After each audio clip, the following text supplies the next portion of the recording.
inagaw nila ang lahat. Ang aking ina, ang atensyon ni Papa, at ang bawat piraso ng ligaya sa pamamahay na ito. Akala ni Diana, ang kanyang mga matatamis na salita ay sapat na para itago ang kanyang maitim na budhi, habang ako ay unti-unting pinapatay sa panlalait at gutom. Pero nagkakamali siya. Isang gabi, narinig ko ang lahat. Ang plano nilang ubusin ang yaman ni Papa at itapon ako na parang basura. Sa gitna ng dilim, habang yakap ko ang huling alaala ni Mama, isang sumpa ang binitiwan ko. Hinding-hindi ako magiging biktima sa sarili kong tahanan. Magsisimula na ang paniningil at hindi nila makikita ang aking pagdating. Handa ka na bang malaman kung hanggang saan ang kayang tiisin ng isang anak bago siya maging apoy na tutupok sa lahat? Huwag kang mag-alala, Victor. Kaunting tiis na lang. Kapag nakuha na natin ang huling pirma ni Richard sa mga dokumentong yon, itatapon na natin ang batang iyan sa kalsada.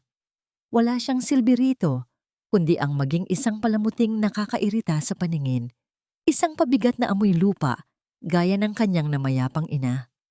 Ang boses ni Diana ay kasing lamig ng hanging nanggagaling sa aircon ng library, ngunit ang bawat salitang binitiwan niya ay tila kumukulong tingga na ibinuhos sa aking pandinig. Nakatayo ako sa labas ng bahagyang nakabukas na pinto, naninigas, hindi makahinga. Sa aking mga kamay ay hawak ko ang isang mabigat na tray ng merienda. Buong umaga kong pinagsumikapan ang pagluluto ng paboritong kakanin ni Papa. Tinitiis ang init ng kalan at ang hapdi ng tumalsik na mantika sa aking braso dahil nais ko siyang pasayahin sa kanyang pag-uwi. Ngunit ang init ng pagmamahal na baon ko ay biglang naging yelo. Ang tray na kanina ay magaan ay tila naging kasing bigat ng isang sako ng semento. Naramdaman ko ang panginginig ng aking mga daliri. Ang bawat piraso ng pinggan ay nag-uumpugang lumilikha ng marahang kalansing na tila nanunokso sa aking kahinaan. Ang aking lalamunan ay nanuyo, naging kasing pait ng apdo. Sa loob ng silid na yon, ang babaeng tinawag kong Tita Diana sa loob ng 2 taon ay kasalukuyang hinuhukay ang libingan ng aking dangal kasama ang kanyang sekretaryong si Victor. Ganito na lang ba talaga? Pagkatapos ng lahat ng gawaing bahay na inako ko para lang makatipid kami, pagkatapos kong manahimik kahit na ilang beses niya akong kutyain, kapag wala si Papa, ang tingin niya pa rin sa akin ay isang basurang dapat nang itapon. Ang bawat sakripisyo ko para mapanatili ang kapayapaan sa bahay na ito ay naging tuntungan lamang niya para sa kanyang mga maitim na balak. Dahan-dahan kong ibinaba ang aking tingin sa aking mga kamay. Magaspang, may mga bakas ng uling at puno ng mga maliliit na pilat mula sa mga gawaing hindi dapat ginagawa ng isang anak sa sarili niyang pamamahay. Heto ang aking mga huwad na medalya ng pagsisilbi. Mga sugat na sa paningin ni Diana ay katibayan lamang ng aking pagiging mababang uri. Pakiramdam ko ay lumindol sa ilalim ng aking mga paa. Gumuho ang mundo kong pilit kong binuo mula nang mawala si Mama. Sa dinami-dami ng bagyong sinuong ko para manatiling buo ang pamilyang ito, bakit ako pa ang kailangang maiwan sa gitna ng ulan? Iyan ang tanong na paulit-ulit na humahampas sa aking isipan habang dahan-dahan akong umaatras sa madilim na pasilyo, pilit na hindi lumilikha ng anumang tunog. Ngunit bago pa ako makalayo, ang malakas na pagbukas ng pinto sa kabilang dulo ng hall ay nagpatahimik sa buong paligid. Ang yabag ng mga sapatos ni Papa ay narinig, mabigat at tila pagod. Mabilis na nagbago ang aura ng paligid. Ang matalim na mukha ni Diana kanina ay biglang napalitan ng isang mapagmahal at maamong maskara nang lumabas siya mula sa library. "Oh, Richard, dumating ka na pala. Kanina pa kita hinihintay. Mahal." Si Becky, ayon. Pinilit kong magpahinga dahil mukhang pagod na pagod sa pag-aaral, pero matigas ang ulo. Gusto pa ring tumulong sa kusina. Gusto kong sumigaw. Gusto kong ihagis ang tray na hawak ko at sabihin kay Papa ang katotohanan. Ngunit nang makita ko ang mapungay na mga mata ni Papa, ang mga matang puno ng pagtitiwala sa asawa niyang ahas, ay tila may bumara sa aking lalamunan. Ang takot na baka hindi niya ako paniwalaan, ang takot na baka ako pa ang lumabas na masama, ay mas matindi pa sa sakit ng aking mga sugat. Lumapit si Diana sa akin.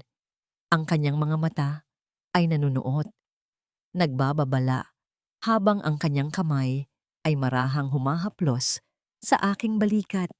Isang haplos na tila laso na dumadaloy sa aking balat. Becky, iha, bakit nandyan ka pa sa dilim? Ibigay mo na yan sa papa mo. Kanina ka pa niya hinihintay, di ba? Tumingin ako kay Papa. Ngumiti siya sa akin, isang matamlay na ngiti. Salamat anak, napakabuti mo talagang bata. Hindi niya alam. Wala siyang kamalay-malay na ang babaeng nakayakap sa kanyang braso ay ang mismong taong nagnanais na ubusin ang lahat ng pinaghirapan niya. Habang iniabot ko ang tray, naramdaman ko ang mabilis na pagtibok ng aking puso. Sa bawat segundong lumilipas, ang mansyong ito na dati ay puno ng halimuyak ng mga bulaklak ni Mama ay tila nagiging isang malaking kulungan na unti-unting sumisikip. Isang lihim na sulyap ang ipinukol sa akin ni Diana bago sila pumasok sa silid. Isang sulyap na puno ng tagumpay at pangungutya. Doon ko napagtanto, hindi sapat ang luha, hindi sapat ang manahimik. Habang tinititigan ko ang kanilang pagsasara ng pinto, isang desisyon ang nabuo sa kaibuturan ng aking puso. Kung itatapon nila ako sa kalsada, sisiguraduhin kong hindi ako aalis ng walang bitbit na ebidensya. Ngunit paano ko gagawin iyon kung ang mismong haligi ng tahanan ay bulag sa katotohanan? At ano ang gagawin ni Diana kapag nalaman niyang narinig ko ang lahat? Ang bawat patak ng pawis ko sa kusina ay magiging mitya ng kanilang pagbagsak. Ngunit sa ngayon, kailangan ko munang lunukin ang pait, kahit na tila duduwal na ako sa tindi ng puot. Ganito na lang ba talaga? O simula pa lang ito ng aking pagbangon mula sa mga abo ng kanilang pagkukunwari? Tingnan mo ang sarili mo sa salamin, Becky. Ang dungis mo, ang pangit mo. Sa tingin mo ba, may magmamahal sa isang batang mukhang katulong na gaya mo? Ang boses ni Diana ay parang isang matalim na kutsilyo na humihiwa sa aking pagkatao habang nakatayo ako sa harap ng malaking salamin sa pasilyo. Katatapos ko lang maglampaso ng sahig at ang aking suot na lumang t-shirt ay basang-basa ng pawis. Ang aking buhok ay gulo-gulo at may bahid ng dumi ang aking pisngi. Ngunit sa halip na awa, ang nakita ko sa mga mata ng aking ina-inahan ay ang purong pagkadiri. Huwag kang lalabas ng kusina mamayang gabi. Dagdag niya habang inaayos ang kanyang mamahaling kwintas na perlas. May mga bisitang darating. Ayaw kong makita ng mga kaibigan ni Richard na may ganito kaming klasing anak sa loob ng bahay. Nakakahiya. Tumalikod siya ng may pagmamalaki. Ang tunog ng kanyang mga takong sa makintab na sahig ay tila bawat sipa sa aking dibdib. Naiwan akong nakatitig sa sarili kong refleksyon. Ang mga salita niya ay tila mga laso na naunti-unting pumapatay sa anumang natitirang tiwala ko sa sarili. Ngunit sa gitna ng aking panghihina, napansin ko ang isang bagay sa aking braso. Isang kulay ube na pasa, bakas ng kanyang mahigpit na pagkakahawak sa akin kaninang umaga nang magkamali ako sa pagtitimpla ng kanyang kape. Eksaktong pagbaba ni Papa mula sa itaas, mabilis kong hinila ang aking manggas para itago ang pasa. Becky, bakit parang namumutla ka? Tanong ni Papa. Ang kanyang tinig ay puno ng pag-aalala na agad namang sinalubong ni Diana ng isang matamis na ngiti. Iyan nga ang sinasabi ko sa kanya, Richard. Masyado siyang nagpupursige sa pag-aaral kahit sinasabihan ko ng magpahinga. Napaka-clumsy pa naman nitong batang ito. Muntik na siyang madulas sa banyo kanina, kaya siguro medyo ninerbiyos. Mabilis na paliwanag ni Diana Habang marahang hinahaplos ang likod ni Papa, nakita ko ang pagtango ni Papa, ang kanyang paniniwala sa mga salita ni Diana ay tila isang pader na hindi ko kayang tibagin. Gusto kong ipakita ang pasa.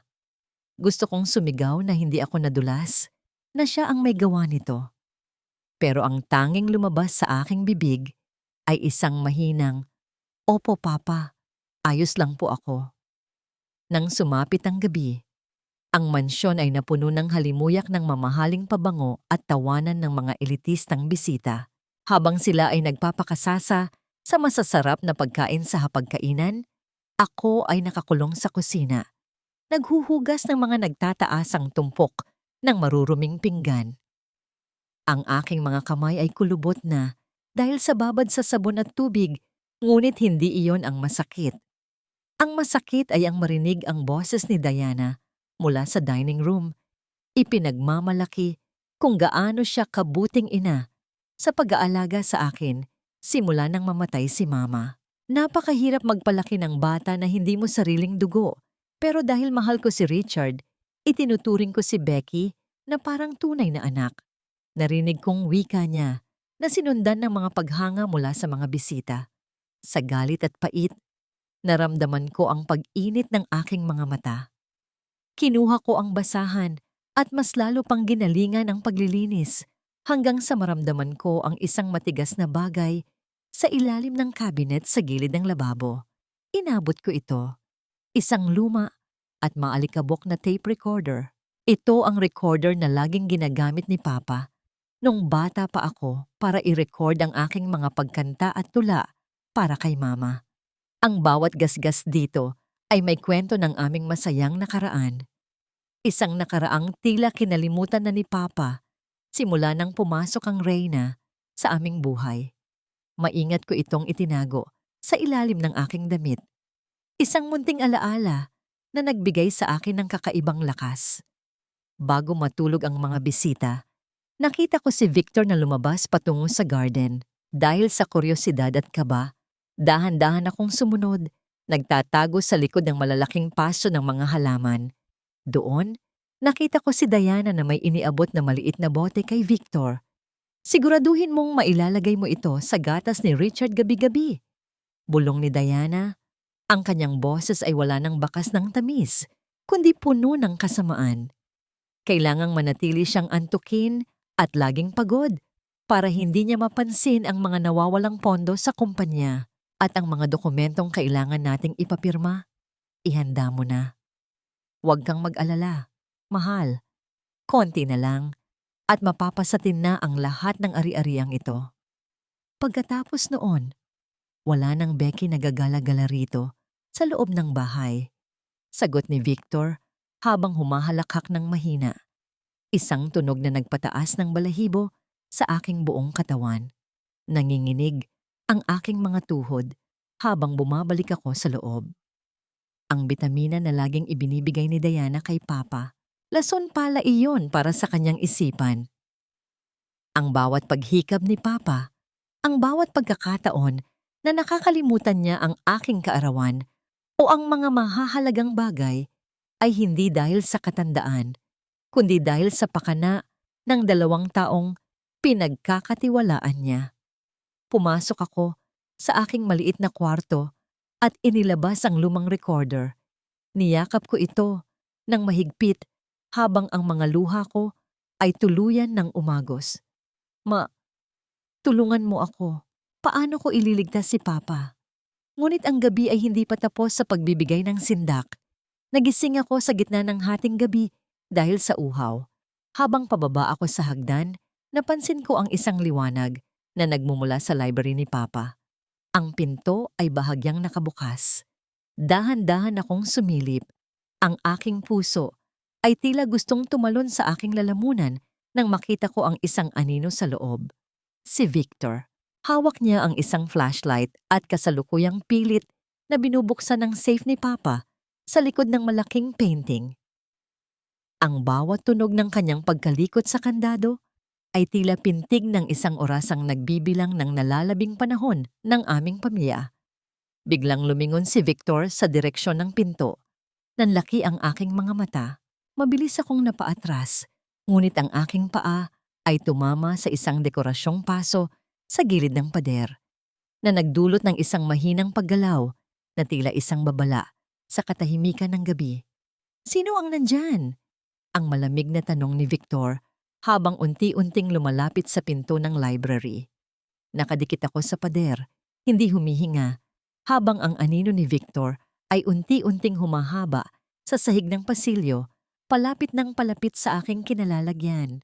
Ganito na ba matatapos ang lahat? Mahuhuli ba ako sa gitna ng kadiliman nang walang sino mang makakapagtanggol sa akin? Lumabas ka rito at isama mo ang mga basurang ito. Huwag mong hahayaan na mamahay ang dumi ng nakaraan sa loob ng aking malinis na tahanan. Ang boses ni Diana ay kasing talas ng kidlat na gumuguhit sa madilim na langit. Habang bumubuhos ang malakas na ulan, isa-isang inihagis ni Diana ang aking mga lumang libro, mga tuyong bulaklak, at ang iilang natitirang damit ni Mama sa gitna ng maputik na garden.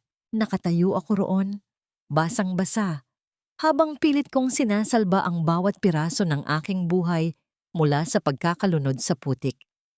Kanina lamang ay masaya kong pinapakintab ang kanyang mga mamahaling sapatos, umaasang baka sa munting serbisyong yon ay makita niya ang aking halaga.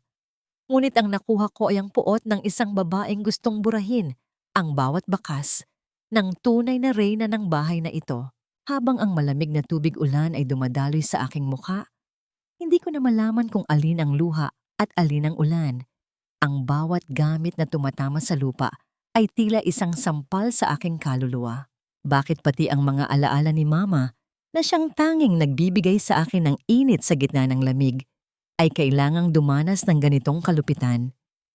Ganito na ba talaga ang halaga ng isang anak na nawalan ng sandigan? Isang basurang itinatapon kapag hindi na kailangan. Bit-bit ang aking mga basang gamit, naglakad ako patungo sa bodega sa likod ng mansyon. Ito ang tanging lugar na hindi pinupuntahan ni Diana dahil sa dumi at alikabok. Sa loob ng madilim na silid na yon, kung saan ang tanging liwanag ay ang paminsan-minsang pagguhit ng kidlat sa maliit na bintana, naramdaman ko ang isang pamilyar na amoy. Isang amoy na matagal ko nang hindi nalalanghap. Sampagwita, ang halimuyak ng paboritong pabango ni Mama, ay tila sumalubong sa akin sa gitna ng kadiliman. Sa ilalim ng isang tumpok ng mga lumang kurtina, napansin ko ang isang maliit na kahon na gawa sa nara. Nang buksan ko ito, tumambad sa akin ang isang notebook na balot ng asul na tela. Ang diary ni Mama, ang kanyang mga sulat kamay na tila mga bulong mula sa kabilang buhay, ay nagbigay ng kakaibang kaba sa aking dibdib. Binuksan ko ang isang pahina at doon ay nabasa ko ang mga salitang nagpabilis ng pintig ng aking puso. Becky, anak, kung sakaling dumating ang araw na maligaw ka sa sarili nating tahanan, hanapin mo ang lihim na silid sa likod ng ating mga alaala. Doon nakatago ang katotohanang magpapalaya sa atin. Lihim na silid? May ganitong lugar ba sa aming bahay?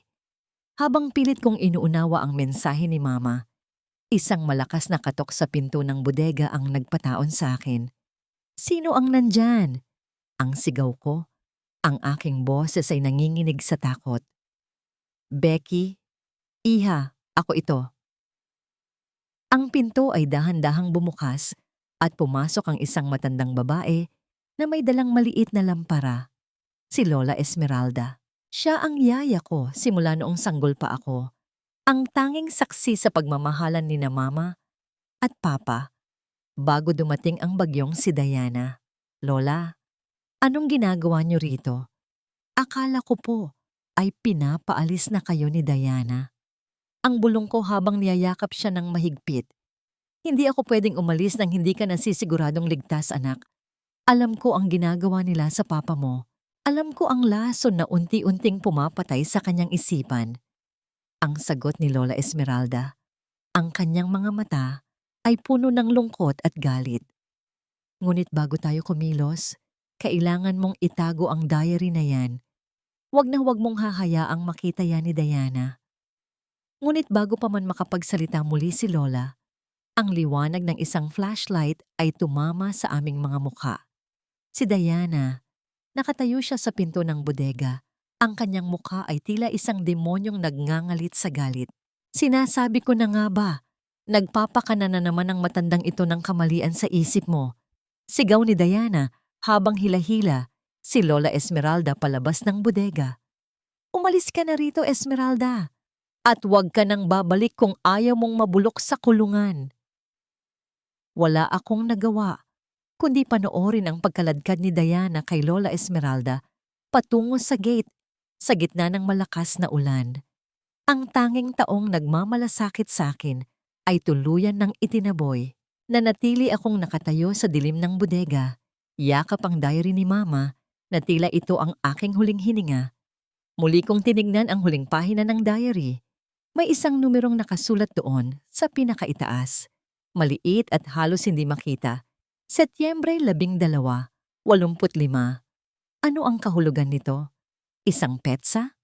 O isang code para sa lihim na silid na binanggit ni Mama?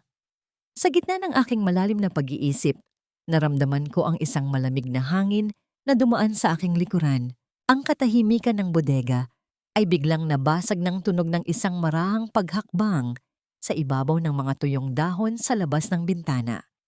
Isang anino ang dumaan sa maliit na siwang ng liwanag. Isang figura ng isang tao na kanina pa pala nakamasid sa bawat galaw ko sa loob ng dilim. Sino ang nagmamanman sa akin?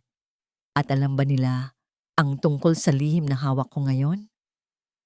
Gusto ko na siyang mamatay, Victor. Hindi na ako makapaghintay na magsuot ng itim na bilong sumisimbolo sa aking pagiging biyuda habang hawak ko ang lahat ng titulo ng lupang ito. Ang boses ni Diana ay walang bahid ng pag-aalinlangan, malamig at matalim gaya ng itak na nakabaon sa aking likuran. Nakatayo ako sa madilim na sulok ng kusina. Hawak ang isang baso ng mainit na kalamansi juice na may pulot. Buong pag-iingat ko itong tinimpla, hinihiwa ang bawat prutas habang tinitiis ang hapdi ng asido sa aking mga daliring may sugat, sa pag-asang ang init nito ay makakatulong na alisin ang tila hamog na bumabalot sa isipan ni Papa. Gusto ko siyang magising. Gusto ko siyang maging malakas muli.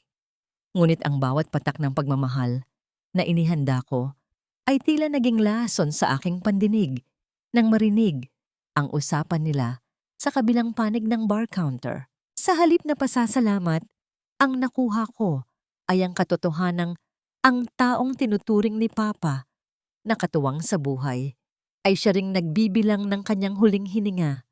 Ang baso sa aking kamay ay nanginginig.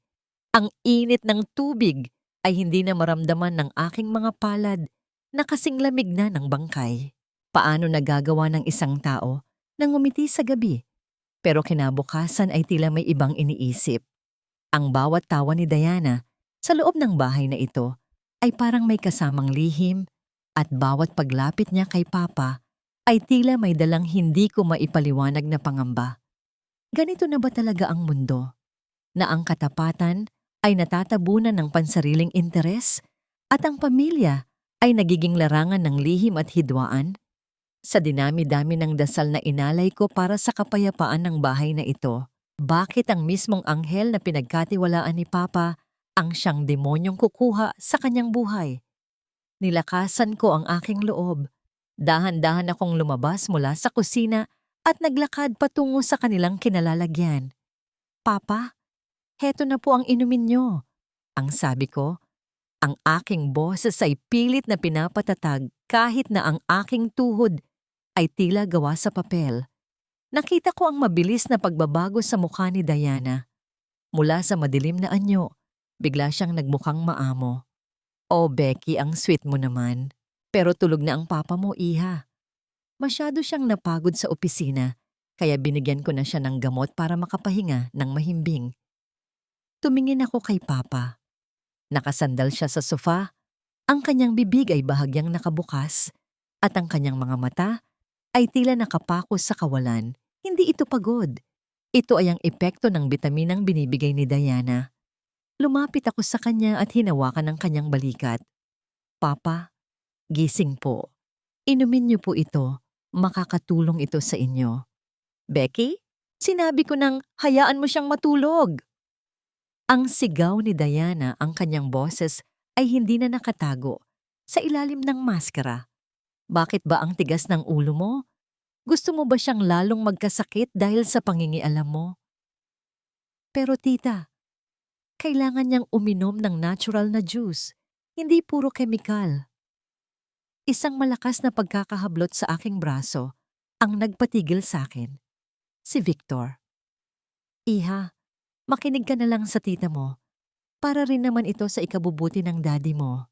Huwag ka nang pasaway kung ayaw mong masaktan. Naramdaman ko ang higpit ng kanyang mga daliri sa aking braso. Tila binabaon ng kanyang mga kuko sa aking balat. Tumingin ako kay Papa, umaasang makikita ko ang galit sa kanyang mga mata dahil sa pagtrato nila sa akin. Ngunit nang dumilat siya ng bahagya, ang tanging nakita ko ay ang labo sa kanyang paningin. Becky, huwag kang maingay. Hayaan mo si Diana. Alam niya ang ginagawa niya. Ang mga salitang yon ni Papa ay mas masakit pa sa sampal. Ang kanyang pagkabulag ay mas malalim pa sa dilim ng gabi. Tumalikod ako at tumakbo pabalik sa aking kwarto, bit-bit ang baso ng juice na ngayon ay malamig na at puno ng alikabok ng kabiguan. Sa loob ng aking silid, inilabas ko ang lumang tape recorder na nahanap ko sa bodega. Alam ko ang dapat kong gawin. Kung hindi ako paniniwalaan ni Papa sa aking mga salita, pakikinggan niya ang katotohanan mula sa sariling bibig ng mga traidor.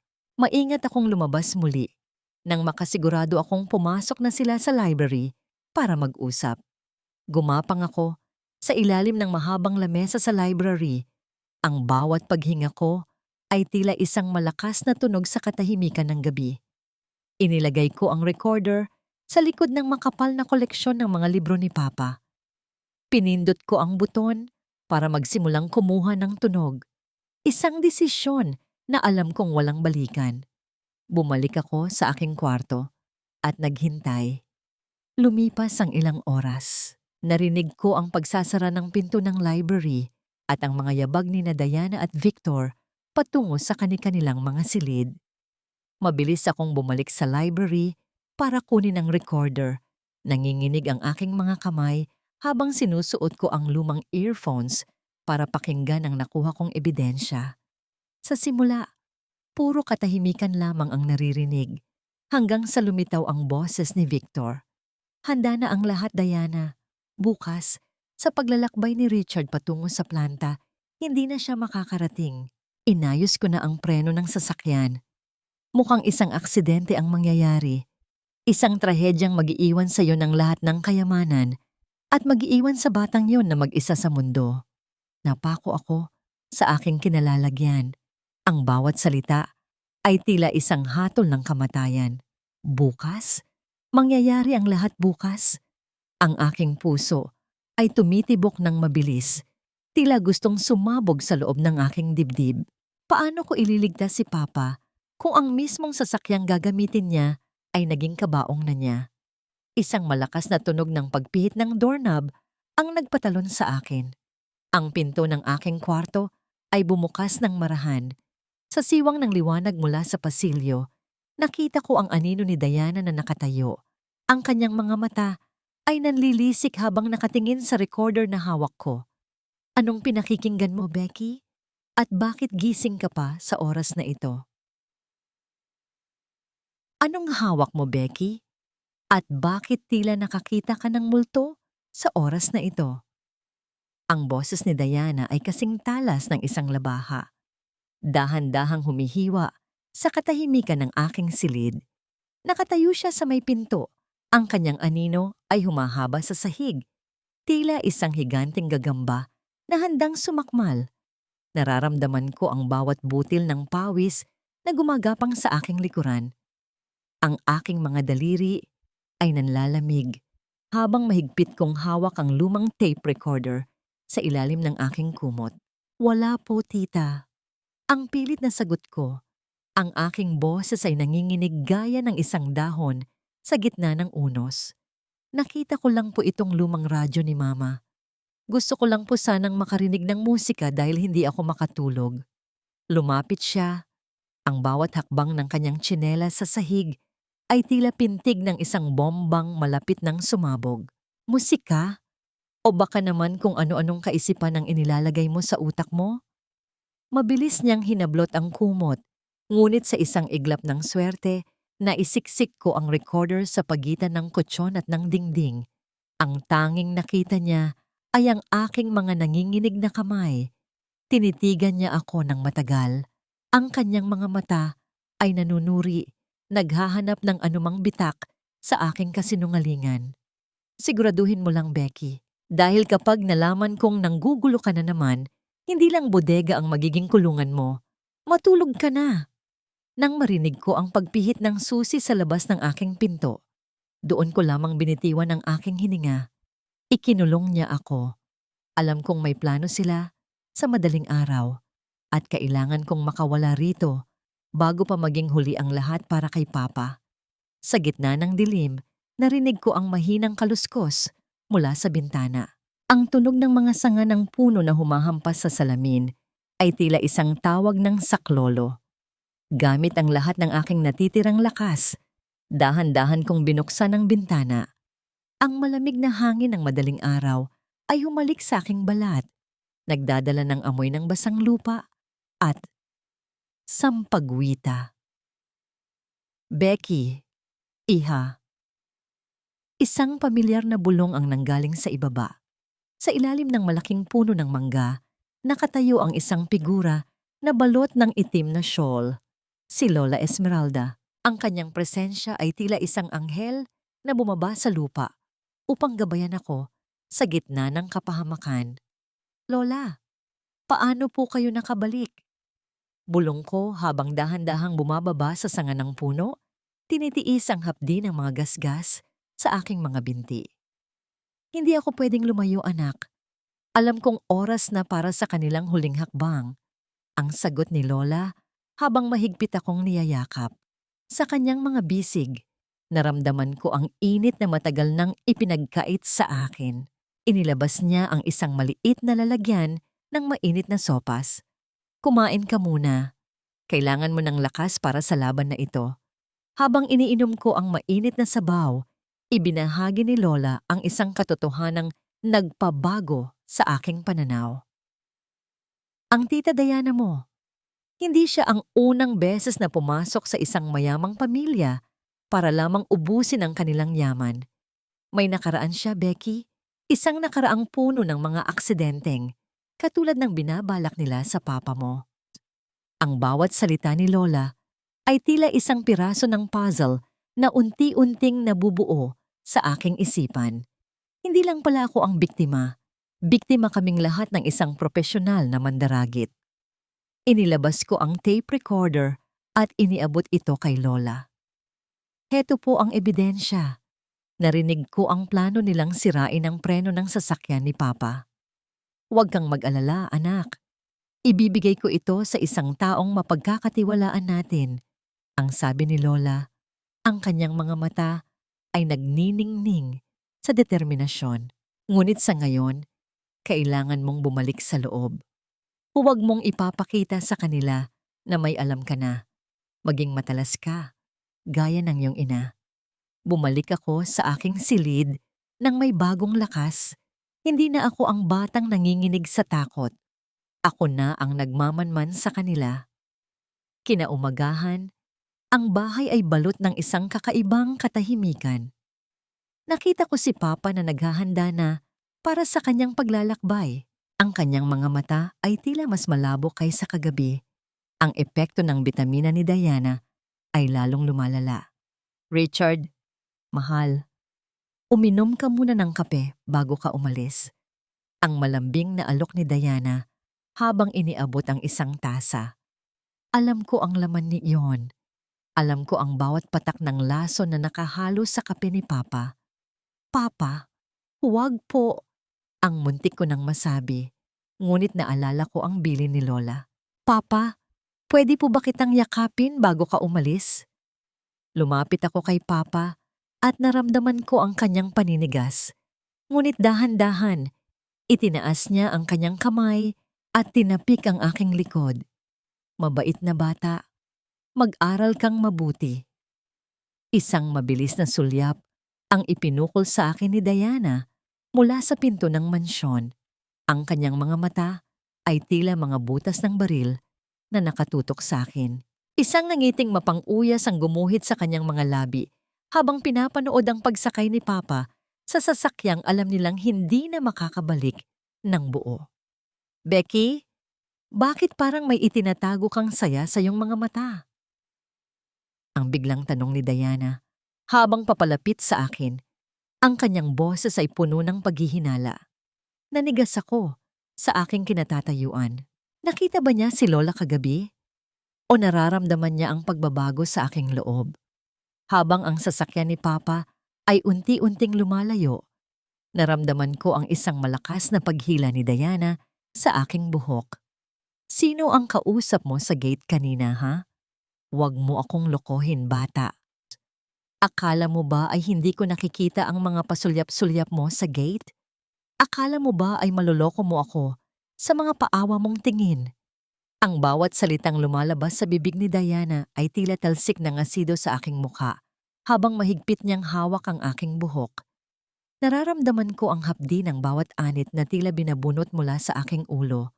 Ngunit sa pagkakataong ito, walang luha ang pumatak sa aking mga mata. Ang takot na dati ay nagpapakinig sa aking mga tuhod ay unti-unti nang pinapalitan ng isang malamig na determinasyon. Tiningnan ko siya ng diretso sa kanyang mga mata. Mga matang puno ng inggit at pagkauhaw sa kapangyarihan. Bakit po, tita? Ang mahinahon kong tanong. Ang aking boses ay hindi na nanginginig. May dapat po ba kayong ikatakot kung wala naman kayong itinatago? Isang malakas na pagtulak ang ibinigay niya sa akin na naging sanhi ng aking pagbagsak sa malamig na marmol na sahig ng sala. Ang tunog ng aking katawan na tumama sa matigas na ibabaw ay umaling-aungaw sa katahimikan ng mansyon. Ngunit hindi ko yon ininda. Dahan-dahan akong tumayo. Pinapagpagan ang aking palda ng may dignidad na hindi niya kayang nakawin. Wala kang alam, bata ka. Wala kang alam sa mga sakripisyong ginawa ko para sa bahay na ito. Ang sigaw niya, ang kanyang maskara ng pagiging mabuting asawa ay tuluyan ng nagkapira-piraso. Ang kanyang mukha ay namumula. Ang kanyang mga ugat sa leeg ay lumalabas. Ipinapakita ang tunay na halimaw na nagtatago sa likod ng mamahaling kolorete. Ngunit sa gitna ng kanyang pagwawala, narinig namin ang pamilyar na tunog ng sasakyang huminto sa tapat ng aming pinto. Ang yabag ng mga sapatos ni Papa ay narinig, mabilis, at tila balisa. Sa isang iglap, tila may salamang kang naganap. Ang galit sa mukha ni Diana ay biglang naglaho, napalitan ng isang mapanglaw na anyo ng pag-aalala. Richard, bakit ka bumalik? May nangyari ba? Ang malambing niyang tanong habang mabilis na lumalapit sa asawa. Nakalimutan ko ang aking tablet sa library, Diana. Ang sagot ni Papa, ang kanyang boses ay tila mas malinaw kaysa kaninang umaga. Napansin ko ang kanyang pagtitig sa akin. Nakatayo ako sa gitna ng sala. Gulo-gulo ang buhok at may bahid ng dumi ang braso. Becky, bakit ka nasa sahig? At bakit parang gulo-gulo ang hitsura mo? Mabilis na sumingit si Diana bago pa ako makapagsalita. Ay naku, Richard, itong si Becky kasi, napaka-clumsy talaga. Nadulas siya habang naglalakad. Buti na lang at tinutulungan ko siyang tumayo nang dumating ka. Iha, mag-ingat ka naman sa susunod, ha? Sa pagkakataong ito, hindi agad tumango si Papa. Tiningnan niya ang tasa ng kape na iniabot ni Diana kanina na nasa ibabaw pa rin ng lamesa. Isang tasang hindi niya naubos dahil sa pagmamadali. Diana, hindi ko alam kung bakit, pero simula nang hindi ko mainom ang mga bitaminang ibinibigay mo nitong huling 2 araw, Tila mas lumiliwanag ang aking paningin. Pakiramdam ko ay nagigising ako mula sa isang mahabang panaginip. Nakita ko ang paninigas ng balikat ni Diana. Ang kanyang mga daliri ay marahang nanginginig habang pilit nang ngumingiti. Masyado ka lang napapagod. Mahal, kailangan mo ang mga bitaminang yon para hindi ka madaling mairita o makakita ng kung ano-ano. Mairita? Ang ulit ni Papa, ang kanyang boses ay may bahid ng pagdududa. Lumapit siya sa akin at hinawakan ang aking kamay. Becky, sabihin mo sa akin ang totoo. Galit ba sa'yo ang tita Diana mo? May nangyayari ba rito na hindi ko alam? Tumingin ako kay Diana. Ang kanyang mga mata ay nanlilisik. Isang tahimik na banta na nagsasabing kapag nagsalita ako, hinding-hindi ko na makikita ang sikat ng araw. Ngunit nang maramdaman ko ang init ng palad ni Papa, isang init na matagal kong hinanap, ay tila may pader na gumuho sa aking loob. Papa, ang totoo po. Ang panimula ko, habang ang aking puso ay tumitibok ng kasing bilis ng isang tambol. Ngunit bago ko pa matapos ang aking sasabihin, isang malakas na pagbusina ng sasakyan mula sa labas ang kumuha ng aming atensyon. Si Victor. Nakatayo siya sa pinto. Ang kanyang muka ay puno ng kaba at pawis. Sir Richard! Ang sasakyan! Ang sasakyan niyo po sa labas. Ang hingal na sigaw ni Victor. May nakita akong likido na tumatagas mula sa ilalim. Tila may pumutol sa brake fluid hose. Nanlaki ang mga mata ni Papa. Mabilis siyang lumabas para tignan ang sasakyan. Kasunod si Victor. Naiwan kaming dalawa ni Diana sa loob ng sala. Ang katahimikan ay naging kasing bigat ng isang kabaong. Dahan-dahang humarap sa akin si Diana. Ang kanyang boses ay bulong na lamang ngunit puno ng lason. Akala mo ba ay nanalo ka na, Becky? Sinabihan na kita. Hindi mo alam kung sino ang kinakalaban mo. Hindi ako ang kinakalaban mo, Diana. Ang sagot ko, habang tinititigan ang kanyang nanginginig na mga kamay. Ang sarili mo ang kinakalaban mo. Ang iyong kasakiman ang mismong sisira sa'yo. Sa labas narinig ko ang galit na boses ni Papa habang tinatanong si Victor kung sino ang huling lumapit sa sasakyan. Isang malakas na tunog ng pagbagsak ng kung anong bagay sa labas ang nagpatahimik sa lahat. Isang lihim ng ngiti ang sumilay sa aking mga labi nang makita ko ang isang pamilyar na anino sa gate. Isang matandang babaeng nakaitim na may hawak na maliit na recorder. Si Lola Esmeralda. Ang bawat hakbang niya palapit sa mansyon ay tila tunog ng hatol para sa babaeng kasalukuyang nanginginig sa aking harapan.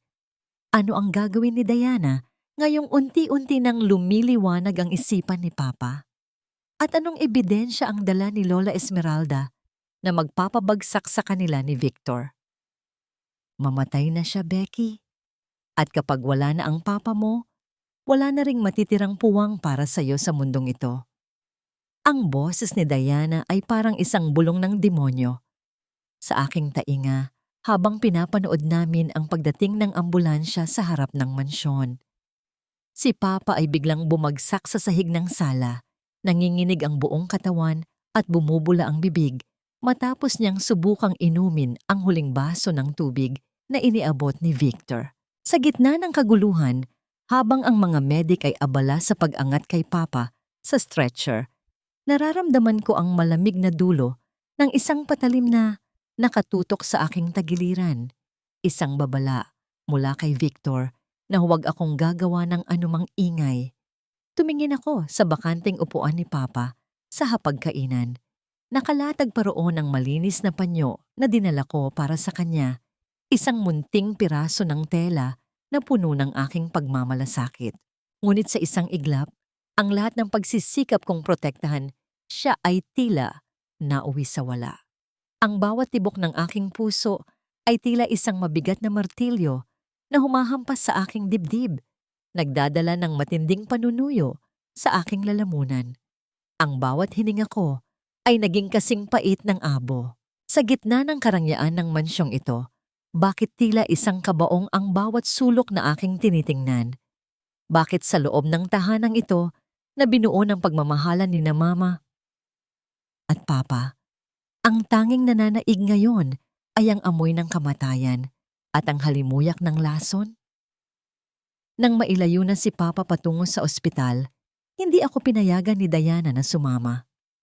Ikuha mo siya ng mga gamit, Becky. Sumunod ka na lang sa amin ni Victor.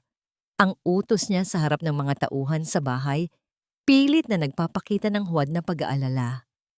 Ngunit sa sandaling makapasok kami sa loob, mabilis niyang hinablot ang aking braso at kinaladkad ako patungo sa madilim at masikip na bodega sa itaas ng mansyon. Dito ka lang. Bata ka. Huwag kang magkakamaling lumabas kung ayaw mong masunog ang lahat ng alaala ng ina mo. Ang huling sigaw niya bago marinig ang malakas na pagpihit ng susi mula sa labas. Naiwan ako sa loob ng silid na amoy amag at puno ng makapal na alikabok. Ang init ng tanghali ay nanunuot sa bubong na yari sa luma at kalawanging yero na nagpapatindi sa hirap ng aking paghinga.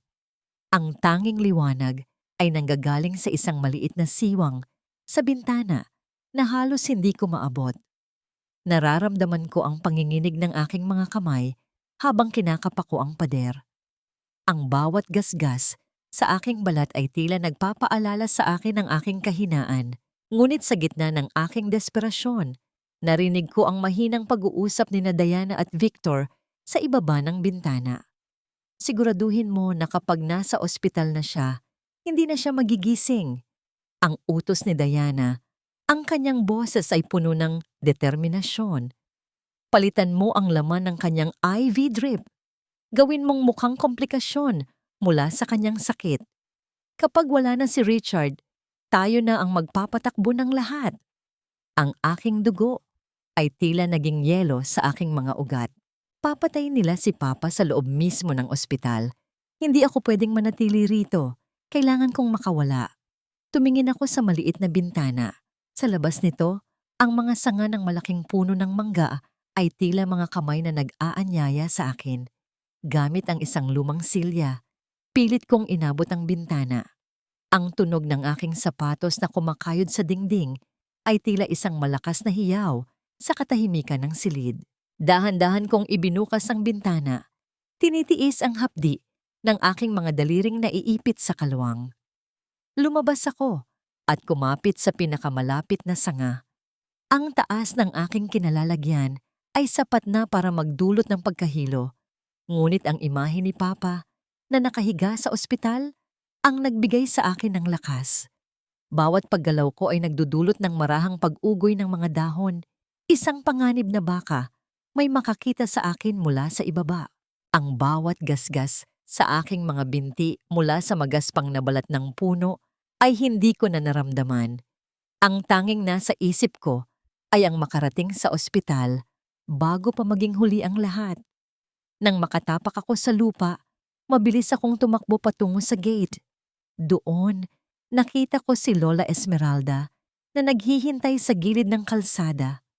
Ang kanyang mga mata ay nanlaki nang makita ang aking kalagayan. Basang-basa ng pawis, madumi, at puno ng mga sugat.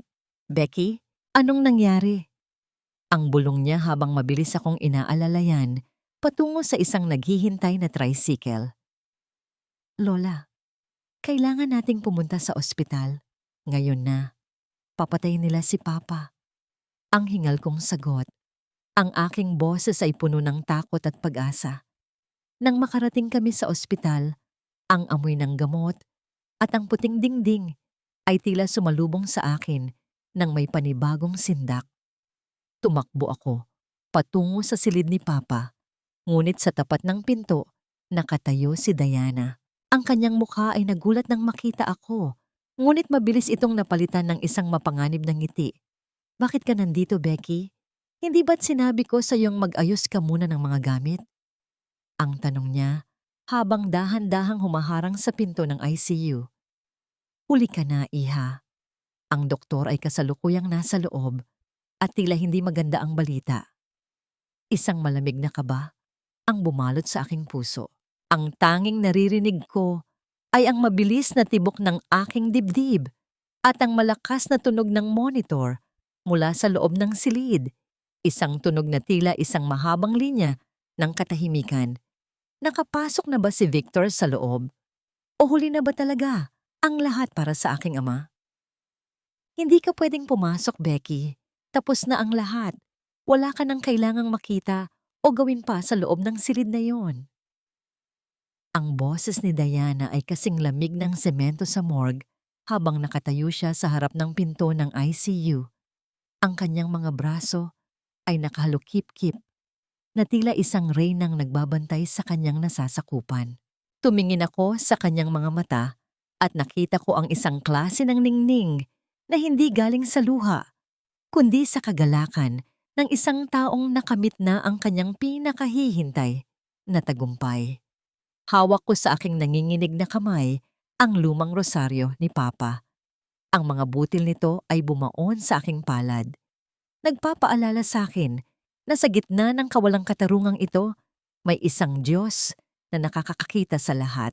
Napakasakit isipin na sa bawat pagbulong ko ng dasal para sa buhay ni Papa, may isang babaeng bumubulong din ng panalangin para sa kanyang kamatayan. Ang bawat hakbang ko sa maputing pasilyo ng ospital ay tila paglalakad sa ibabaw ng mga bubog.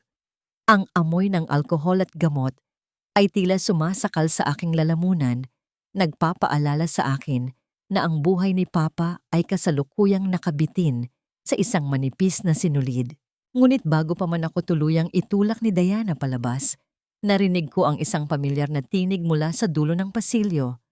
Hindi siya mag-isa, Diana, at hinding-hindi mo siya mapapaalis dahil siya ang tunay na nagmamay-ari ng bawat sulok ng mansyong yon. Si Lola Esmeralda. Kasama niya ang isang babaeng nakasuot ng formal na itim na blazer, bitbit ang isang laptop at isang makapal na envelope. Si Attorney Sofia Ramos, ang matalik na kaibigan at abogada ng aking namayapang ina. Ang kanilang pagdating ay tila isang liwanag na tumagos sa madilim na ulap ng aking desperasyon. Anong ginagawa niyo rito? Wala kayong karapatang mangialam sa pamilya ko.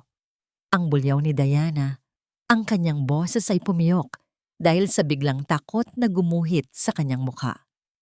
Pamilya? Ang pag-uulit ni Attorney Ramos nang may halong pangungutya. Ang pamilya ay hindi nilalason ang sariling asawa, Diana. At lalong hindi ninanakawan ang isang batang walang kalaban-laban. Inilapag ni Lola Esmeralda ang isang tablet sa ibabaw ng upuan sa pasilyo. Sa isang pindot, tumambad sa amin ang isang video footage. Ito ang footage mula sa nakatagong kamera na inilagay ni Lola sa kusina bago siya itinaboy. Malinaw na malinaw ang bawat galaw.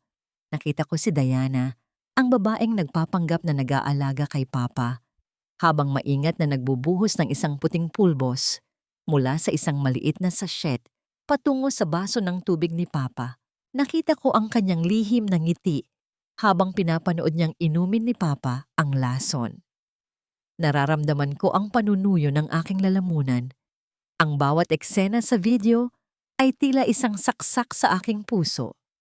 Doon ko napatunayan na ang lahat ng aking hinala ay hindi lamang bunga ng aking imahinasyon. Ang bawat bitamina at bawat baso ng tubig ay mga hakbang patungo sa libingan. Hindi totoo yan. Gawa-gawa lang iyan ng matandang yan. Iyang sigaw ni Diana. Ang kanyang mga kamay ay nanginginig habang sinusubukan niyang hablutin ang tablet. Ngunit mabilis siyang hinarangan ni Lola Esmeralda. Huli ka na, Diana, ang malamig na sabi ni Lola. Hindi lang video na yan ang hawak namin. Hawak din namin ang recording ni Becky kung saan pinag-uusapan niyo ni Victor ang pagsabutahe sa preno ng sasakyan ni Richard. Ang teknolohiyang binaliwala mo ang siyang magiging kabaong ng iyong kasakiman. Napaupo si Diana sa sahig. Ang kanyang maskara ng kagandahan ay tuluyan ng gumuho. Ang kanyang mukha ay tila isang tuyong dahon na hinampas ng hangin. Sa pagkakataong ito, hindi na siya ang reyna. Siya na ang kriminal na nahuli sa akto. Niyakap ako ni Lola Esmeralda ng mahigpit. Tahan na, Becky. Narito na ang hustisya. Hindi ka na muling masasaktan. Sa kanyang mga bisig, naramdaman ko ang unang patak ng luha ng kaginhawaan. Ang bigat na dinala ko sa loob ng 2 taon ay tila unti-unting gumaan. Ito ang simula ng aking paglaya. Ngunit sa gitna ng aming pagyayakapan, ang pinto ng ICU ay biglang bumukas. Isang nurse ang lumabas ng mabilis. Ang kanyang muka ay balot ng kaba. Doktor, ang pasyente sa loob. Nagkaroon ng biglang pagbabago sa kanyang vital signs. Tumakbo kami patungo sa salamin ng silid. Nakita ko si Papa na nagpupumigla sa kama. Ang kanyang mga mata ay dilat na dilat, ngunit tila hindi kami nakikita. Ang tunog ng mga monitor sa loob ay naging mabilis at magulo. Tila isang babala ng isang paparating na trahedya. Napatitig ako sa aming abogada. Anong nangyayari kay Papa? Akala ko po ba ay ligtas na siya? Ang lason. Tila may pangmatagalang epekto ito sa kanyang nervous system. Ang malungkot na sagot ni Attorney Ramos habang nakatingin sa mga doktor na nagmamadaling pumasok sa loob. Isang huling sulyap ang ipinukol ko kay Diana na nasa sahig pa rin. Isang malamig na kaba ang bumalot sa akin. Nagising na nga ba si Papa para lamang tuluyang mawala sa amin? O ang kanyang paggising ay magdadala ng isang katotohanang mas masakit pa kaysa sa kamatayan? Tinititigan ko ang aking mga kamay habang maingat kong inilalagay ang tasa ng mainit na tsaa sa tray. Ang bawat paggalaw ko ay tila isang ritual ng paniningil. Pagkatapos ng ilang araw sa ospital, nakauwi na si Papa sa mansyon, ngunit hindi na siya ang dating lalaking puno ng sigla. Nakaupo siya ngayon sa kanyang paboritong silya sa library. Ang kanyang mga mata ay tila nakatingin sa kawalan, walang kislap, at tila hindi kilala ang paligid. Ito ang aming lihim. Ito ang munting bitag na binuo namin ni Lola Esmeralda at ni Attorney Ramos, ang magpanggap na ang kanyang isipan ay tuluyan ng nilamon ng lason upang mapilitan ng mga traidor na ilabas ang kanilang huling alas. Nararamdaman ko ang bigat ng hangin sa loob ng mansyong ito. Ang bawat sulok ay tila bumubulong ng mga alaala ng aking paghihirap. Ngunit ngayon, ang takot ay napalitan na ng isang malamig na pasensya. Tiningnan ko si Diana mula sa siwang ng pinto. Nakasuot siya ng isang mamahaling pulang bestido. Ang kanyang muka ay puno ng kolorete na tila nagtatago ng isang nabulok na kaluluwa. Sa tabi niya ay si Victor na hindi mapakali ang mga mata. Pabalik-balik ang tingin sa labas ng bintana at sa kanyang bitbit na itim na bag. Richard, mahal, kailangan mong pirmahan ito para maasikaso na natin ang paglilipat ng kumpanya. Ang malambing na boses ni Diana, ngunit alam kong sa loob-loob niya ay duduwal na siya sa sobrang kasakiman. Para ito sa atin, para makapag-travel tayo at makapagpahinga ka na ng tuluyan. Hindi ba't gusto mo yon? Tumingin si Papa sa kanya. Ang kanyang labi ay bahagyang nakabukas, tila isang batang naliligaw sa gitna ng kagubatan. Sino ka ulit? Nasaan ang aking mga gamit? Ang mahinang tanong ni Papa, ang kanyang boses, ay tila isang sirang plaka. Nakita ko ang lihim na sulyap ni Diana kay Victor. Isang ngiting mapang-uyas ang gumuhit sa kanilang mga labi.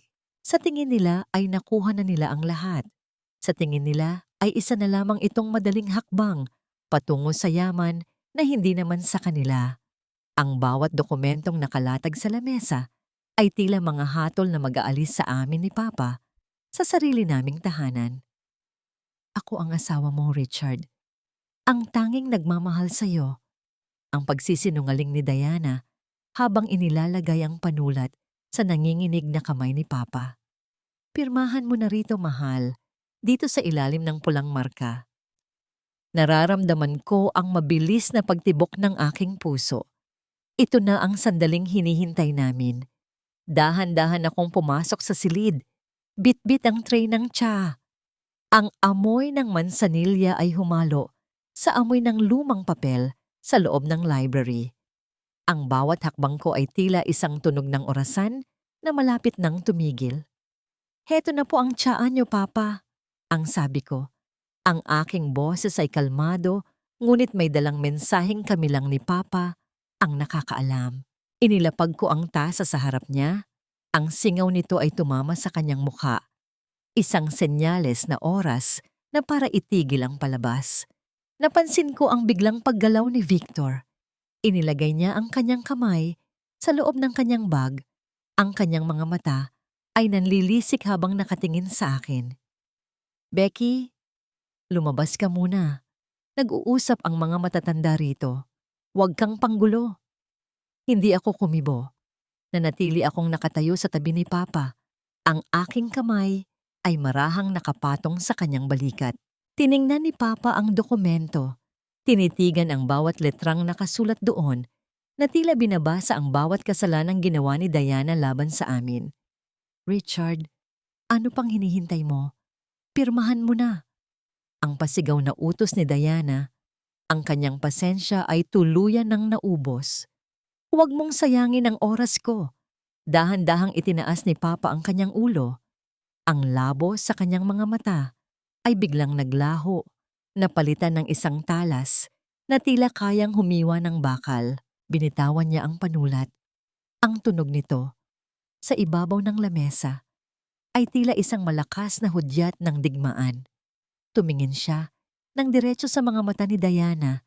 Isang tingin na puno ng pagkasuklam at puot na 2 taon niyang kinimkim dahil sa pagkabulag.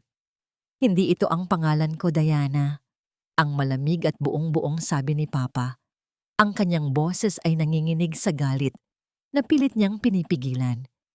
Nanlaki ang mga mata ni Diana. Ang kanyang mukha ay namutla. Tila lahat ng dugo sa kanyang katawan ay biglang nawala. "Richard, anong sinasabi mo? Mahal, nalilito ka lang." "Hindi ako nalilito." Ang putol ni Papa, habang dahan-dahang tumatayo mula sa kanyang silya. Ang kanyang tindig ay muling nagbalik sa pagiging isang matikas na leon. "Ang pangalang nakasulat dito ay ang pangalan ng isang lalaking pinatay mo na sa iyong isipan. Ngunit nakalimutan mo ang isang bagay. Ang isang ama ay hinding-hindi mamamatay hanggat may isang anak na handang lumaban para sa kanya." Sa isang iglap, inilabas ni Victor ang isang maitim na bagay mula sa kanyang bag. Ang aking hininga ay napatigil. Ngunit bago pa man siya makakilos, ang pinto ng library ay bumukas ng malakas. "Huwag kayong kikilos! Bitawan mo ang sandata mo, Victor!" Ang sigaw ng mga pulis ay tila isang malakas na kulog na yumanig sa buong library. Ang pinto na kanina ay bahagyang nakasara ay tuluyang bumukas ng malakas at tumambad ang ilang mga otoridad na may bitbit na mga flashlight at kagamitan. Ang liwanag ay tumama sa mukha ni Victor na kasalukuyang hawak ang isang maliit na itim na bakal na baril. Ang kanyang mga kamay ay nanginginig sa takot at desperasyon. Naramdaman ko ang mabilis na paghila ni Papa sa aking braso. Inilagay niya ako sa kanyang likuran. Ginawa ang kanyang sariling katawan na isang matibay na kalasag para protektahan ako. Sa sandaling iyon, ang takot na nararamdaman ko ay biglang napalitan ng isang matinding seguridad. Ang init ng likod ni Papa, ang kanyang matatag na tindig. Ito ang sandaling matagal ko nang pinangarap. Pagkatapos ng 2 taon ng pagiging biktima, sa wakas, ang aking ama ay muling naging aking bayani. "Richard, makinig ka. Pinipilit lang nila ako. Si Diana ang nag-utos sa akin ng lahat." Ang pagsusumamo ni Victor, ang kanyang boses ay puno ng panginginig habang unti-unting ibinababa ang kanyang sandata. Ang tunog ng bakal na tumama sa sahig ay tila hudyat ng kanilang tuluyang pagsuko. Mabilis na nilapitan ng mga pulis si Victor at pinigalan ang kanyang mga kamay. Ngunit si Diana, na kanina ay tila estatwa sa gulat, ay biglang nagwala. "Hindi totoo yan. Wala kayong ebidensya. Ang batang iyan. Ang batang iyan ang baliw. Siya ang gumagawa ng kwento." Ang sigaw niya Ang kanyang buhok ay gulo-gulo na at ang kanyang mga mata ay nanlilisik sa galit. Dahan-dahang lumapit si Attorney Ramos at inilapag ang isang maliit na speaker sa ibabaw ng lamesa. Sa isang pindot, ang boses ni Diana ay umalingaw-ngaw sa buong silid, maliwanag, talamak, at puno ng kasamaan. Gusto ko na siyang mamatay, Victor. Kapag wala na si Richard, tayo na ang magpapatakbo ng lahat. Ang bawat salita sa recording ay tila isang sampal sa mukha ni Diana.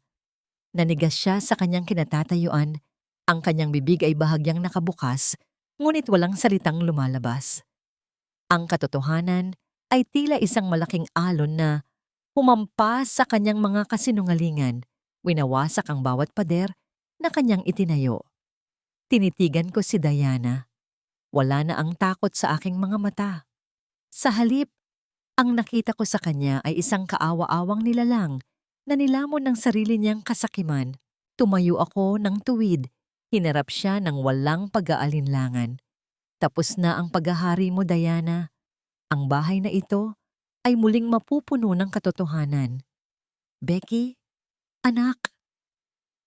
Ang mahinang tawag ni Papa habang hinahawakan ng aking kamay. Tumingin ako sa kanya at nakita ko ang mga luha sa kanyang mga mata. Mga luhang puno ng pagsisisi at pagmamahal. Sa sandaling iyon, naramdaman ko ang isang malalim na ginhawa. Ang bawat gabing iniyak ko sa bodega, ang bawat hapdi ng kanyang mga sampal, ay tila unti-unting naghihilom. Dinala na ng mga pulis si Victor palabas, ngunit si Diana ay nagpupumiglas pa rin. Hinding-hindi niyo ako matatalo. Akin ang lahat ng ito. Akin!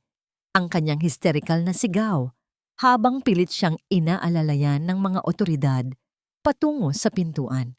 Ang tunog ng kanyang mga takong na kumakaladkad sa sahig ay tila isang huling sayaw ng isang natalong traidor. Habang papalabas sila ng mansyon, huminto si Diana sa tapat ko. Ang kanyang mukha ay puno ng puot. Ang kanyang mga labi ay nanginginig sa galit. Isinusumpa kita, Becky. Isinusumpa ko ang araw na ipinanganak ka. Ang huling hiyaw niya bago siya tuluyang isinakay sa patrol car. Ang tunog ng sirena ng pulis na unti-unting lumalayo ay naging musika sa aking pandinig. Ang katahimikan ay muling bumalik sa mansyon, ngunit sa pagkakataong ito, hindi na ito ang katahimikan ng takot. Ito na ang katahimikan ng kapayapaan. Naramdaman ko ang pagyakap ni Papa sa akin. Isang mahigpit at matagal na yakap. Sa kanyang balikat, hinayaan kong pumatak ang aking mga luha. Hindi ito luha ng sakit, kundi luha ng isang bagong simula. Ang amoy ng luma at maalikabok na library ay tila napalitan ng sariwang hangin na nanggagaling sa labas. Patawarin mo ako, Becky. Patawarin mo si Papa. Ang bulong niya sa gitna ng kanyang paghikbi. Tumango ako. Isinisiksik ang aking mukha sa kanyang dibdib. Sa gitna ng dilim na aming pinagdaanan, sa wakas ay nakita na namin ang sikat ng araw. Ang hustisya ay nakamit na. Ngunit ang tunay na laban para sa aming paghilom ay nagsisimula pa lamang. Ano ang mangyayari sa aming dalawa ni Papa ngayong wala na ang mga anino sa aming buhay? At paano namin muling bubuuin ang mga pira-pirasong alaala ng aming pamilya? Hindi sapat ang salitang patawad para punan ang 2 taon na hinayaan kitang mag-isa sa dilim, Becky. Kahit ubusin ko ang lahat ng luha ko, hindi nito mabubura ang bawat peklat na idinulot ko sa iyong puso. Ang boses ni Papa ay nanginginig, basag, at puno ng pagsisisi habang nakaupo kami sa gazebo sa gitna ng garden. Ang sikat ng hapon ay dahan-dahang lumulubog, nagbibigay ng kulay kahel sa paligid. Ngunit sa aking paningin, ang bawat anino ng mga puno ay tila mga alaala ng aking paghihirap. Tinitigan ko ang aking mga braso, ang mga pasang nagkulay ubo. Na ngayon ay naghihilom na, ngunit ang sakit na nakabaon sa kaibuturan ng aking kaluluwa ay tila sariwa pa rin gaya ng sugat na katatabas lang. Nararamdaman ko ang malamig na simoy ng hangin na humahaplos sa aking mukha. Nagdadala ng amoy ng basang lupa matapos ang diligin ni Papa Ang mga halaman. Ito ang paboritong gawain ni Mama noon. Ang bawat talulot ng rosas na dahan-dahang bumubuka ay tila munting saksi sa katahimikang namamayani ngayon sa aming tahanan. Wala na ang mga sigaw ni Diana, wala na ang mga mabibigat na yabag ni Victor. Ngunit sa likod ng katahimikang ito, nararamdaman ko ang isang malaking puwang na hindi basta-basta mapupunan ng kahit anong materyal na bagay. Paano nga ba itatapon ang mga alaala ng pang-aapi? Ang bawat pagkakataong pinilit kong lunukin ang aking laway dahil sa gutom habang sila ay nagpapakasasa sa pagkain? Ang bawat gabing nanginginig ako sa takot sa loob ng bodega habang ang aking sariling ama ay nahihimbing sa piling ng isang ahas? Ang bawat hapdi ng kanyang sampal ay tila nakaukit pa rin sa aking pisngi, nagpapaalala sa akin na ang tiwala ay isang marupok na salamin na kapag nabasag ay hinding-hindi na maibabalik sa dating anyo. Sa dinami-dami ng sugat na iniwan nila sa akin, bakit ang sugat ng iyong pagkabulag ang siyang pinakamahirap maghilom, Papa? Iyan ang tanong na hindi ko magawang bigkasin ng malakas. Sa halip, dahan-dahan kong inabot ang kamay ni Papa. Ang kanyang palad ay magaspang, puno ng mga ugat na sumasalamin sa kanyang katandaan at sa stress na pinagdaanan niya sa ilalim ng lason ni Diana. Hinawakan ko ito ng mahigpit, hindi dahil sa nakalimutan ko na ang lahat, kundi dahil kailangan ko ring palayain ang sarili ko mula sa galit na unti-unting kumakain sa akin. Papa, ang mahalaga ay narito na tayo. Nakikita mo na ako. Naririnig mo na ako.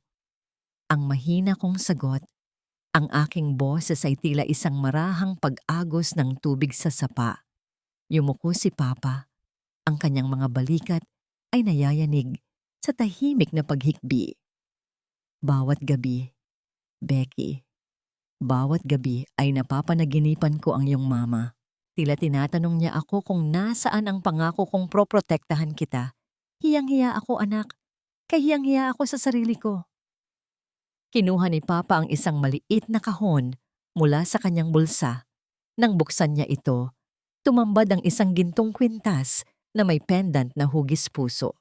Ito ang huling regalo na balak ibigay ng mama mo sa iyong ika-18 kaarawan.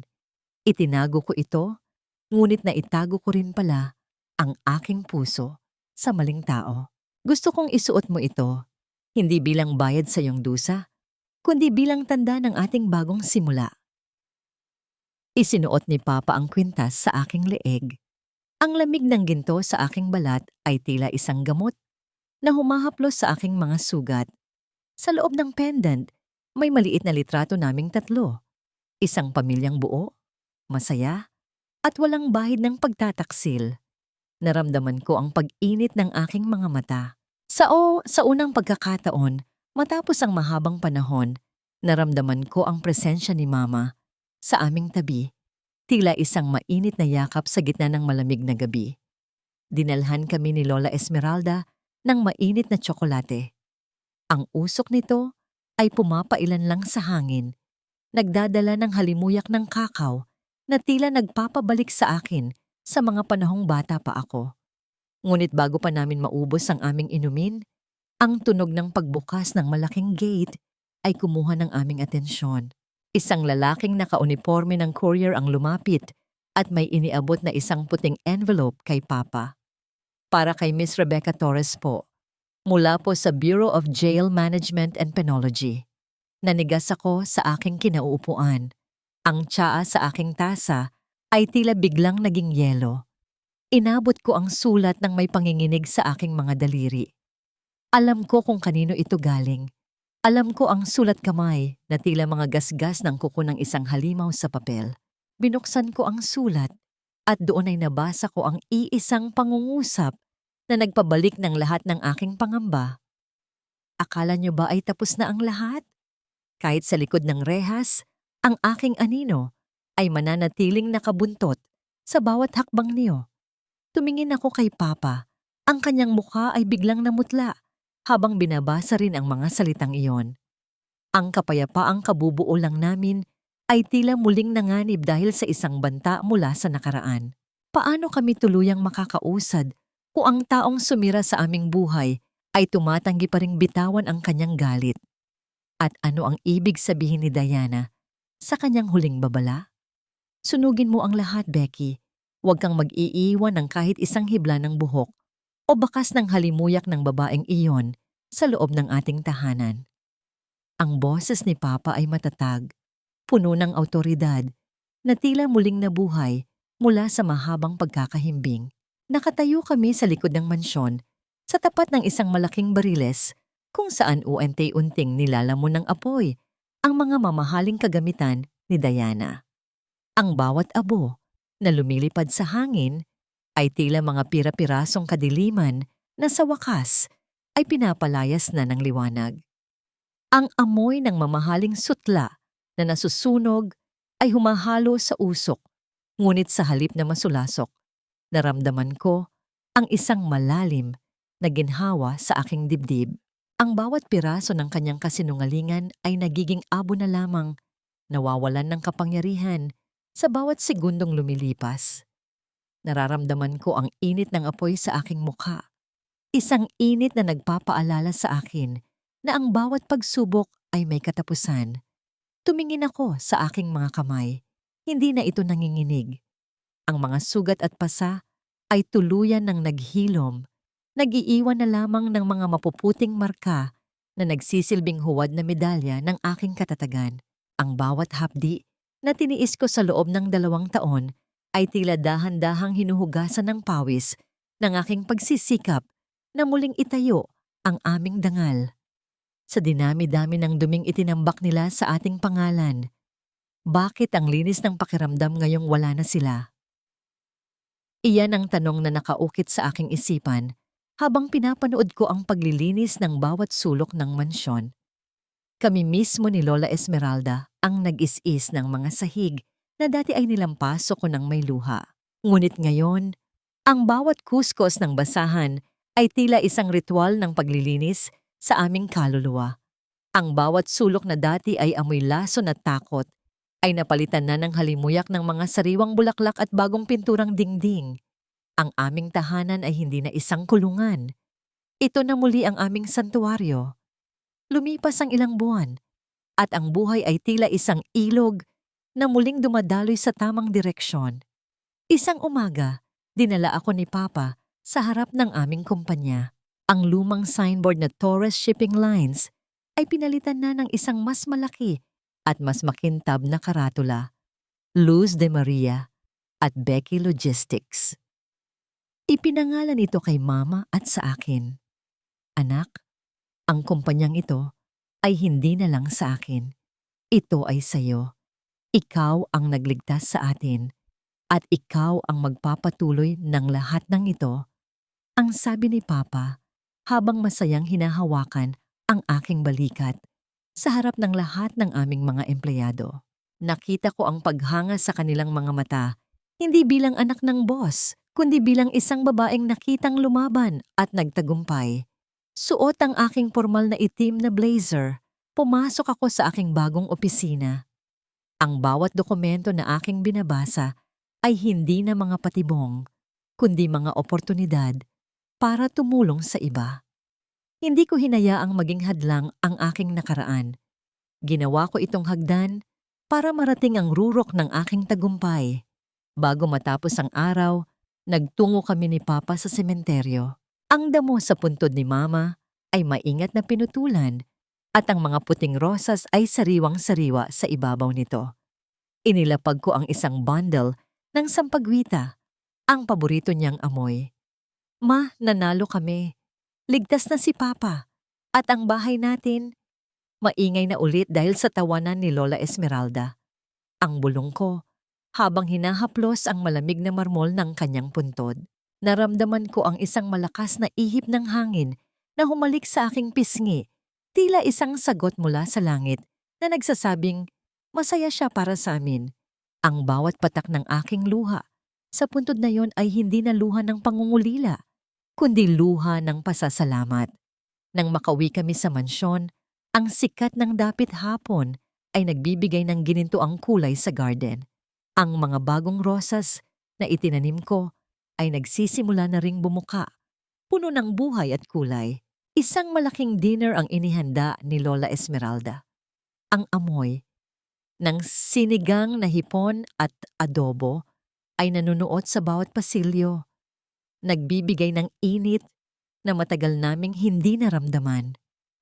Habang naglalakad ako patungo sa gate para tignan kung may dumating na bisita, nakita ko si Lola Esmeralda na may kasamang isang batang babae. Ang bata ay mukhang pagod, ang kanyang mga damit ay luma, at ang kanyang mga mata ay puno ng takot na pamilyar sa akin. Becky, iha, nahanap ko siya sa malapit sa palengke. Wala na siyang magulang at tinatrato siyang parang hayop ng kanyang mga kamag-anak. Ang sabi ni Lola Esmeralda nang may halong lungkot. Tinitigan ko ang bata. Nakita ko ang sarili ko sa kanya. Nakita ko ang bawat sugat na kailangan ng paghilom. Dahan-dahan akong lumapit at lumuhod para mapantayan ang kanyang taas. Inabot ko ang kanyang maliit at nanginginig na kamay. Huwag kang matakot, ang mahinahon kong sabi. Ang aking boses ay puno ng pag-asa. Narito ka na, sa isang ligtas na lugar. Dito, hinding-hindi ka na muling masasaktan. Lumingon ang bata kay Lola Esmeralda na may bitbit na isang maliit na sorpresa. Isang bagong pares ng sapatos na kasing puti ng mga ulap. Isang munting na ngiti ang sumilay sa labi ng bata. Isang ngiti na tila isang unang sinag ng araw pagkatapos ng mahabang ulan. Habang inaalalayan namin ang bata, pumasok sa loob ng mansyon, naramdaman ko ang ganap na katuparan ng aking paglaya. Ang aking tagumpay ay hindi lamang para sa akin. Ito ay para sa lahat ng mga pusong nadurog na naghahanap ng pagkakataong muling mabuo. Ngunit sa gitna ng aming kasiyahan, isang pamilyar na itim na sasakyan ang huminto sa tapat ng aming gate. Isang lalaking nakasuot ng barong ang bumaba, bitbit ang isang envelope na may selyo ng korte. Ano ang huling balitang dala ng lalaking ito? Tapos na nga ba talaga ang laban sa korte, laban kay Diana at Victor? O may isa pang twist na susubok sa aming katatagan? Hustisya. Sa wakas, ang bawat patak ng luha at bawat hapdi ng mga sugat na idinulot nila ay nakahanap na ng kanilang hantungan. Ang boses ni Attorney Ramos ay may dalang kakaibang gaan habang binabasa niya ang opisyal na dokumento mula sa korte sa loob ng aming maaliwalas na sala. Ang bawat salita sa papel ay tila isang matamis na awit na nagpapahayag ng aming kalayaan.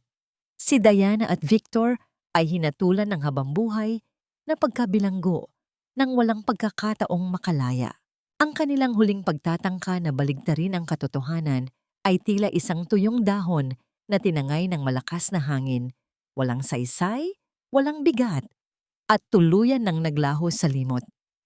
Nararamdaman ko ang init ng sikat ng umaga na tumatagos sa malalaking bintana ng aming mansyon. Nagbibigay ng gintong kislap sa bawat sulok na dati ay balot ng takot. Ang amoy ng sariwang lavender at ang halimuyak ng bagong luto na kape ay nanunuot sa aking pandinig. Isang malaking kaibahan sa amoy ng amag at alikabok na naging kasama ko sa loob ng mahabang panahon. Ang bawat hininga ko ngayon ay malalim, payapa, at wala ng halong kaba. Ang aking mga kamay na dati ay magaspang at nanginginig ay malinis na ngayon. Suot ang isang simpleng singsing na pamana ni Mama. Simbolo ng aking dangal na muling nabawi. Sa dinami-dami ng gabing inakala kong wala ng bukas, bakit ang sikat ng araw ngayon ay tila mas maliwanag pa sa aking mga pangarap? Iyan ang tanong na naglalaro sa aking isipan habang tinitignan ko si Papa sa garden. Nakaupo siya sa damuhan, kalaro ang batang si Grace, ang batang iniligtas namin mula sa kalsada. Ang tawanan nila ay tila isang musikang pumupuno sa bawat puwang ng aming tahanan. Ang mga mata ni Papa ay wala na ang hamog ng lason. Ang mga ito ay malinaw na, puno ng buhay, at palaging nakasubaybay sa bawat galaw ko ng may pagmamalaki. Hindi na siya ang biktima ng pagkabulag. Siya na ang haligi na nagbibigay ng lakas sa aming bagong pamilya. Ang bawat bitamina ni Diana ay napalitan na ng tunay na pag-aaruga ni Lola Esmeralda. Ang bawat hapunan namin ay hindi na puno ng tensyon, kundi puno ng kwentuhan at masasarap na pagkain na sabay-sabay naming pinagsasaluhan. Ang bawat piraso ng karne na inilalagay ni Papa sa aking pinggan ay tila isang munting paraan ng paghingi ng tawad. At ang bawat ngiti ko sa kanya ay ang aking sagot na ang lahat ay ayos na. Becky, iha, handa na ang iyong gamit para sa foundation. Ang malambing na tawag ni Lola Esmeralda habang iniaabot ang aking bag. Tumayo ako nang may dangal. Ang aking katawan ay hindi na nakayuko sa bigat ng kahihiyan. Ako ay nakatayo ng tuwid, isang matagumpay na babaeng negosyante at isang tagapagtanggol ng mga batang inaapi.